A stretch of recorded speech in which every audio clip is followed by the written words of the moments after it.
friends అక్కడ ఇవన్నీ ఇస్తుంది కప్పు కోను చాకోబార్లు కోను కప్పు కప్పులు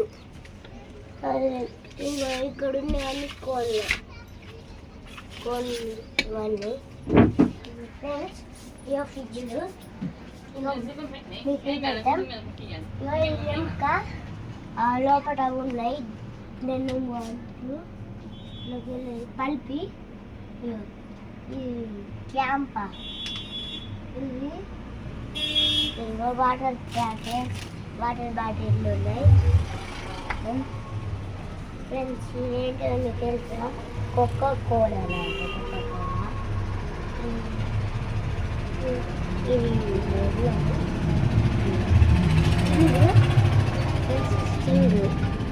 ఇక పెద్ద పెద్దవి ఇవన్నీ లీటర్ 1 లీటర్ అవి ఇవన్నీ చాక్లెట్ ఆపోజిట్ ఉంటుంది ఫ్రెండ్స్ అది పెర్లెట్ ఆపోజిట్ ఉంటుంది ముంగట చూడు ఫ్రెండ్స్ సైడ్ బోర్డు